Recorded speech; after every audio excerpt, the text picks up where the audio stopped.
안녕하세요. 강사들의 방송 강사TV의 박윤진, 박정아입니다. 오늘도 반갑습니다. 오늘은 우리 프리랜서 강사로서 움직이는 이동수단 중에서도 차가 있느냐 없느냐의 차이에 대한 이야기를 좀 해보려고 해요. 네. 차가 있는 것이 뭐가 좋은지, 불편한지, 굳이 차가 있어야 되나? 아니면 차 없이 어떻게 다녀요? 나뉘긴 하잖아요. 네네. 근데 때에 따라 차가 있는 게 좋기도 하고 없는 게 좋기도 합니다. 맞아요. 우리 정아 강사님은 운전면허 언제 따셨죠? 저는 한 7년 됐어요. 대학원의 그 책들이 되게 무겁잖아요. 전공서적이. 네네. 그것 때문에 차를 사야 되겠다고 집에다가 얘기를 했어요. 네. 핑계가 엄청 좋았죠. 합리화죠.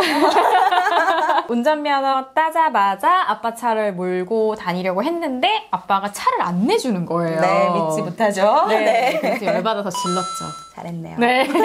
차가 있으면 뭐가 가장 좋다라고 생각하세요? 일단은 기동력이 제일 좋아지죠. 네. 네, 우리가 왜 강의를 다니다 보면 대중교통으로 절대 못 가는 데들이 있잖아요. 네. 뭐 연수원들이 막 산에 들어가 있고 이제 KTX나 비행기, 고속버스에서 내려서 한참을 또 택시 타고 들어가야 되는 곳들도 되게 많잖아요. 네. 거의 뭐 택시비가 기름값 수준으로 나오는 경우도 있고 일단 차가 있으면 강의 장소를 검색해 본 후에 차로 갈 건가 대중교통을 이용할 건가 이거부터 먼저 찾아보게 되는 것 같아요. 그 산속을 들어가거나 할 때 우리 예전에 왜 강사TV에서도 교구 이런 거 많이 얘기했잖아요. 맞아요. 그런 교구들 막 전지 이만한 거 그런 것들 다 들고 이구지구 간다고 생각하면 깜깜하죠. 더군다나 구두 신고. 그렇죠. 또 그게 필수죠. 맞아요. 가기 전부터 이미 진 다 빠져가지고. 맞아요. 우아하게 차에서 내려야 되는데. 땀 삐질삐질. 짐이 너무 많으니까 캐리어를 끌고 다니면 KTX에 딱 탈 때 그 짐칸 있죠? 네, 바로. 네, 거기다가 싣는데 거기다가 짐을 두면 도난당할까봐 좀 걱정되더라고요. 누가 갖고 나갈까봐요. 네, 그 안에 교구가 다 있어서 그 만약에 캐리어가 분실이 되면 그날 교육을 못 하는 거잖아요. 그렇죠. 그러니까 그게 너무 불안해서 그 자물쇠 중에 자전거 묶는 이렇게요. 이렇게 묶는 거. 그거를요 저는 짐칸에다가 그 레일에다 묶어놔요. 근데 이제 묶어놓고 거기다가 비번을 또 잠궈 네. 내려야 되는데 비번을 이거 하다가 떠나나요? 울산 내려야 돼, 부산 가나요? 그렇죠. 그거 이제 비번 풀러가지고 이거 막 빼고 막 거기서 내리고 막 이렇게 하려면 사실은 방송 나올 때쯤에 미리 나와가지고 좀 준비를 해야 되는 그런 번거로움이 좀 있죠. 부산을 가도 저는요 차 갖고 가요. 그래서 우리 왜 장거리 다니면 전화 통화 되게 많이 하잖아요.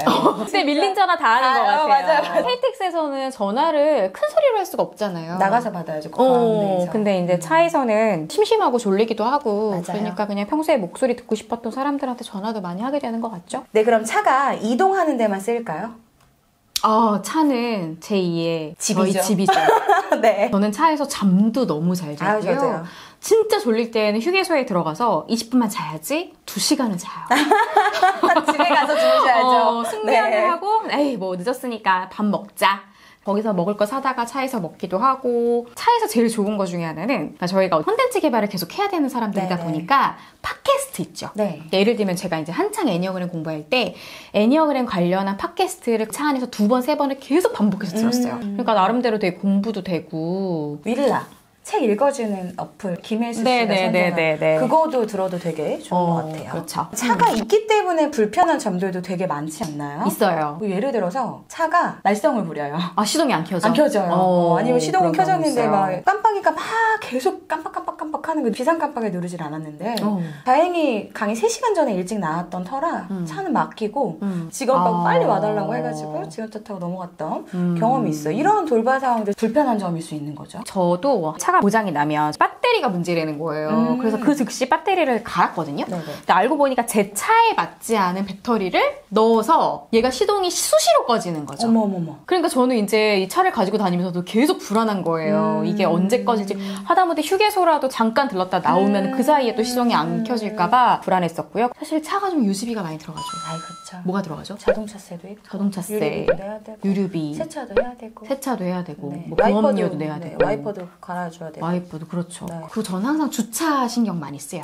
네. 항상 문제가 생기죠. 네, 강의를 가는 곳이 주차가 원활하지 않은 곳이면 좀 미리 가서 자리를 확보해야 되고 이런 번거로움이 좀 있고요. 주차비도 또 많이 나오는 곳들도 있잖아요. 그래서 예전에 제가 한 번은 강의를 가야 되는데 늦은 거예요. 그래서 그냥 아무 데나 차를 세워서 일단 들어갔어요. 근데 강의를 시작했는데 전화가 계속 오는 거예요. 근데 전화 못 받잖아요. 그래갖고 나중에 쉬는 시간에 전화를 받았는데 아저씨가 성질을 내고 정말 견인하기 딱 직전에 제가 간 거예요. 와. 담당자가 죄송해요. 저희 주차 공간이 없어요. 그냥 근처에 아무데나 빌라에 대고 오시면 돼요. 라고 하는 거죠. 빌라? 네, 빌라. 누가 봐도 한 달은 서 있었던 것 같은 차 앞에 세워놨어요. 2시간 반 동안 연락이 안 된 거죠. 욕설이 문자에 네. 너무 죄송해서 다음날 스타벅스 쿠폰 보내드리긴 했는데요. 그 뒤로 저는 주차 안심번호 050 번호를 사용해요. 그러니까 내 번호를 오픈하고 싶지 않아서 네. 임시 번호를 쓰는 맞아요. 거구나. 맞아요. 강사님들이 보통 1년에 적게 뛰시는 분들은 2만 킬로, 많이 뛰시는 분들은 한 6만 킬로까지 뛰거든요. 네. 그럼 이제 도로에 있는 시간이 굉장히 많죠. 네. 그만큼 사고에 노출될 위험이 있고 차가 중간에 퍼지거나 사고가 나거나 강의 시간에 늦거나 뭐 이런 거, 그리고 도로 시간이 항상 예측이 안 되는 게 그게 가장 제일 불안하지 않을까 싶어요. 네. 그래서 저는 아침에 일찍 강의를 해야 되는 경우는요, 아예 그냥 대중교통을 이용하기도 해요. 예측이 안 되니까. 저는 아침에 일찍 가야 되면 항상 5시쯤 출발해요. 가서 그 앞에 1시간이 2시간이 있는 거죠. 진짜? 12시간이 걸려도 3분 거리도 차를 타고 다닙니다. 차를 포기할 수 있었던 딱 한 번의 상황이 있었어요. 아카데미 강의할 때였는데요. 강남에서 강의를 하는 거고 맨날 5시에 나가서 도착하면 7시 반이에요. 근데 6시나 7시쯤 나가잖아요. 그럼 이제 러시아워예요. 그래서는 9시까지 도착을 할 수가 없는 거죠. 그쵸. 큰일 나잖아요. 그쵸. 서울권 안에 있으면은 지하철을 타는 게 더 빠를 수도 있잖아요. 네. 그죠? 제 주변에는 운전면허 딴 거예요. 네. 아예 도로에 차를 못 갖고 나와서 미소? 너무 무서워서 네, 못 하시는 강사님들 꽤 계시거든요. 강의 의뢰가 들어왔을 때 교통편부터 일단 알아보잖아요. 네. 근데 대중교통으로 못 가는 곳들은 강사님들 중에서 차가 없으면 강의를 포기해야 그렇죠. 되는 경우들도 좀 생기고, 네. 그리고 제가 이제 어떤 강의를 연결을 해드릴 때에도 차가 없는 분들에게는 연결해드리기 쉽지 않은 경우들도 좀 있죠. 있어요. 왔다 갔다 왕복 이동하는 시간이 강의 시간보다 월등히 많은 경우. 그러니까 강의는 2시간인데 왔다 갔다 5시간이야. 이러면은 연결을 해드리면서도 약간 미안한 그렇죠. 마음이 좀 있어서 그런 좀 단점도 좀 있는 것 같아요. 자, 그러면 교통비. 네. 교통비를 기업에서 우리가 강의를 갔을 때 어떻게 산정하는지. 수도권 같은 경우는 없죠. 네. 부산에 있는 강사님이 올라가시는 경우라도 수도권 강사님은 교통비를 못 받는 경우도 많아요. 아, 그런가요? 네, 그렇죠. 근데 우리는 항상 수도권이라고 생각하기 때문에 반대를 생각 못 하는데요. 수도권에 있는 강사님이다라고 할 경우에는 충청도 지역권부터 시작을 하고 충청 강원은 한 3에서 5만 원 정도. 그리고 그 이제 아래 지방의 경우에는 7에서 10만 원 정도를 추가로 이제 받거나 하는데요. 저는 이런 경우도 있었어요. 제가 있는 곳의 시청 구청에서 기업이 있는 곳의 시청까지, 울산 시청까지의 키로수를 재고 그 당시에 유류 가격 있잖아요. 그거만큼을 지급해 주시는 곳도 있었어요. 굉장히 철저하네. 제주도 갔을 때도 티켓 비용 이런 것도 다 결제 먼저 하고 영수증 첨부하고 하잖아요. 네. 네. 뭐 그렇게 꼼꼼하게 챙기는 곳들도 있고요. 네. 그냥 쿨하게 교통비는 얼마다. 네, 드리겠습니다. 이렇게 그냥 내부에서 이제 기준이 있는 그런 곳들도 좀 있는 것 같아요. 네. 이렇게 우리 오늘 차가 있어서 좋은 점과 좋지 않은 불편한 점에 대한 이야기를 해봤는데요. 무조건 차가 있어야 된다 또는 무조건 없어도 된다. 흑백 논리라기보다는 여러분의 상황에 맞게끔 선택을 해주실 수 있는 컨텐츠였으면 하는 바람으로 네. 오늘 시간 좀 마무리하도록 하겠습니다. 네. 오늘도 강사TV 함께해 주셔서 감사하고요. 네. 좋아요, 구독 눌러주세요.